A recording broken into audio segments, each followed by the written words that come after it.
We were doing the chapter Kingship, Caste and Class. So in the previous video we talked about Mahabharata.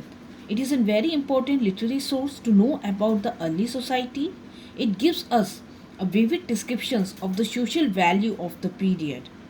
It provides evidences of kinship, patriarchal society, patrilineal, succession is also emphasized, and you can see prescription between caste and the occupation. It talk about the interrelation of different caste group, different types of marriages, social norms of behavior for various social groups. So under the leadership V.S. Suktankar, a noted Indian Sanskritist, the task of preparing a critical editions of the Mahabharata was initiated under him. So Sanskrit manuscripts of the text from different parts of the country were collected. Verses common to the most text were selected and published in several volumes. So, if we talk about the Mahabharata, it is a story of kinship, marriage, and patrilineal. So, when we talk about the patrilineal, it means that we are tracing descent from father to son, grandson, and so on. So, the structure of the society was earlier before the composition of Mahabharata, but Mahabharata it strengthened during the time of the Mahabharata.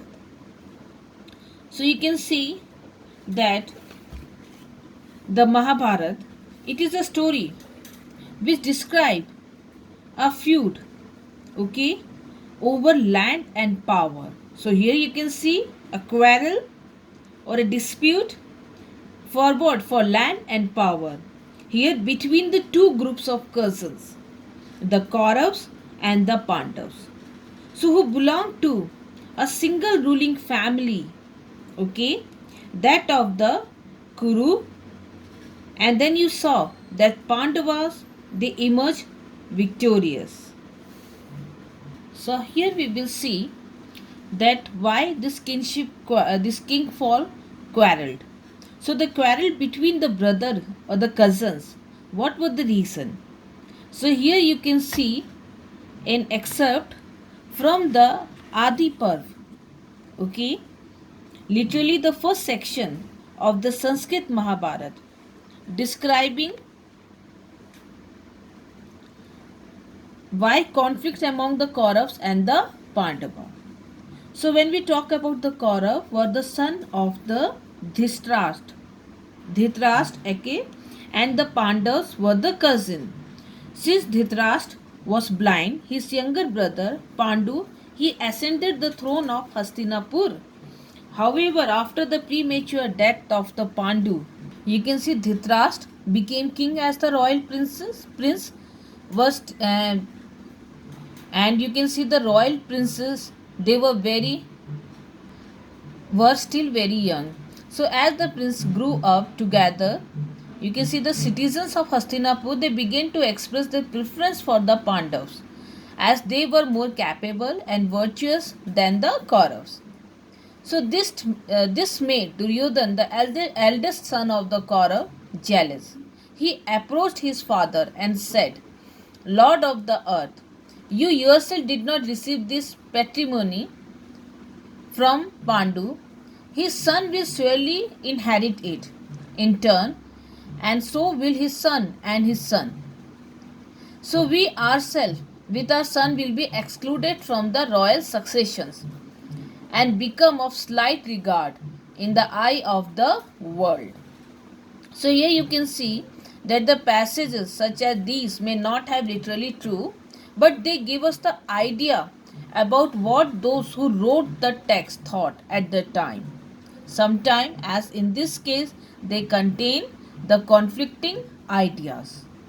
So here we saw that Mahabharata is a idle story of patrilineal, and if we talk about the composition of this epic, and you can see Mahabharata, the patrilineal, it existed prior to the composition of the epic, And when we talk the Mahabharata, it reinforced it.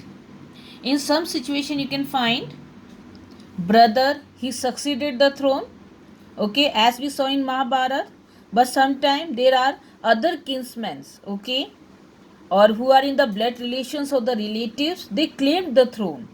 As you can take the example here, in exceptional circumstances, women such as here Prabhavati Gupta, okay, exercised power after her husband's death in 390 AD.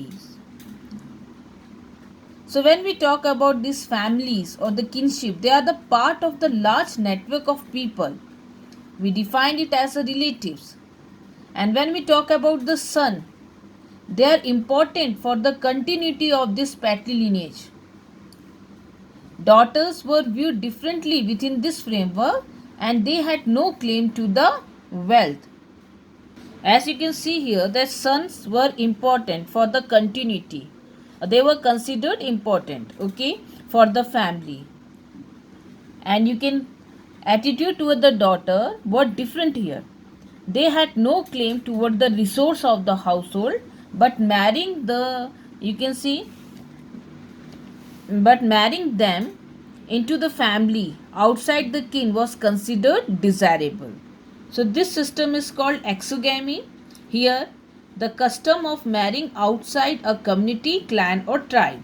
So according to these systems, the life of the young girl and women belonged to those families which claimed that high status were often carefully regulated to ensure that they were married at the right time and to the right persons. So this give belief or rise to the Kanyadan or the gift of the daughter in a marriage and was an important religious duty of the father. So as far the marriage is concerned, the rule for the marriage, exogamy were in practice where the girls were married outside the community, and the second thing that the lives of the girls and women were carefully regulated to ensure that they should marry at the right time and with the right person. And third, the custom of Kanyadan, the gift of a daughter in marriage. It was an important religious duty of the father. So you can see with the emergence of this new town, as we saw in the previous chapter from Janpad to Mahajanpad, the social life, it became more complex. Where you can see people tended to travel long distances for trade and other purposes. So people from near and far, if we talk people from near and far places, they met to buy and sell their products, okay, and share their idea in this urban surroundings. So you can see here that people came in contact with new ideas, beliefs and practices. So faced with these challenges of earlier belief and practices of these Brahmins, they felt threatened and retaliated by, you can see, laying down the norms or the codes of social conduct to be followed by different social group that existed in a society. So here you can see they are laying down codes of a conduct for behavior, okay, as far as the Brahman are concerned. So these norms or the social conducts or the code of conducts, okay, they were compiled in Sanskrit text known as Dharam Sutra or Dharam Shastra. And if we talk about the most important of such works, the Manusmriti, okay, it was compiled between 200 BCE to 200 Common Era. So here the Brahman, they claimed what they wrote to be avoided by everyone. Evidence were contrary, or whatever evidence it found against of all that, all the norms were to be followed. So there were no such evidences that all the norms were to be followed.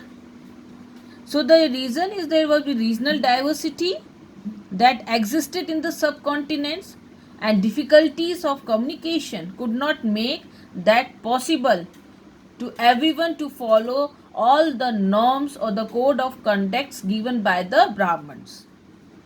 But here comes the Brahminical norms of marriages.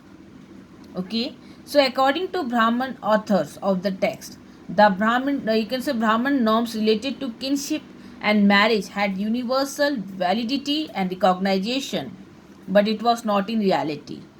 Far there were regional diversity in India. So Dharam Sutra, it recognized as many as 8 forms of marriages. Of this, the first 4 were considered good, while the remaining were condemned. So it is possible that these were practices by those who did not accept Brahminical norms. So if we talk about the 4 form of marriages, okay, which were condemned at that time, it was practiced by those who did not accept Brahminical norms. So here you can see in the source number 3, 8 form of marriage. So Brahm Viva, and you can see Prajapati Viva, Arsh Viva, Dena Viva, Asur, Gandharv, Rakshas Viva, and Peshach Viva. So these are the 8 form of marriages. Here are the first, fourth, 5th, and 6th form of marriage from the Manu Smriti. First, you can see the gift of the daughter after dressing her in costly clothes and honoring her with the presence of jewels to a man learned in the Veda whom the father himself invites. It is a Brahm Viva when children are married under parents' guidance. Okay. Then come to the 4th. Here, the gift of a daughter by the father after he has addressed the couple with the text, "May both of you perform your duties together," and has shown honor to the bridegroom. So here this is the Dena Viva where bride father would give his daughter hand to, you can see, groom. Okay. Then come the 5th year where the bridegrooms receive bride after having given as much wealth as he afforded to the kinsman and to the bride herself according to his own will. So we called it Asur Viva when bride was offered to groom in exchange for money taken. Then come to the 6th, the voluntary union of the maiden and her lover, which you can see spring from desire. So if we call it Gandharv Viva, it was a type of love marriage. So now we talk about the Gotra of women. So one Brahminical practices was to classify people, okay, especially in terms of Gotra. When we talk about this Gotra, it was, you can see, named after a Vedic seer or the saint, and all those who belonged to same Gotra were regarded as his descendant. So when we talk about the man Gotra, it was defined once he born. Whereas when we talk about women, they were expected to give up their father Gotra and adopt that of their husband on marriage. And members, you can see, of the same Gotra could not marry. So here are some examples to show that these rules were not always followed. Here we talk about 2 rules for women. One, they have to give up the Gotra after they marry to their husband, and you can see the member of the same Gotra could not marry. So some of the Satvahan rulers, we can take the example of Satvahan. They were polygynous, men having several wives. So the name of the women who married Satvahan rulers indicate that many of them had names that derived from Gotra, such as you can see Gotami, as you can read Gotami Putra, and then you can see Vashisht, that was their father Gotras. So they evidently retained these names instead of adopting name from their husband Gotra, as they were required to do according to the Brahminical rules. Some of these women also belong to the same Gotra, which can counter to the idol of exogamy recommended in the Brahminical text, that they should marry to the outside of the unit or the community. But here you can see an alternative practice, that of endogamy, which you can see marriage within the relations, group, caste, or group living in the same locality, that was prevalent among several communities in South India. So the marriage among the kingfolks ensured a close-knit community. So you can see that after marriage also they are adopting their father gotra. Okay, and here you can see instead of exogamy they are adopting endogamy practices, in which they are marrying to their kins or in relation or in same caste or group living in the same locality. So students, for today we work on the patrilineal society and the status of women, marriages and gotra. So stay safe, stay healthy, wear mask and sanitize your hand in regular interval and keep a distance and follow the guidelines, as your life is more precious to you and your family.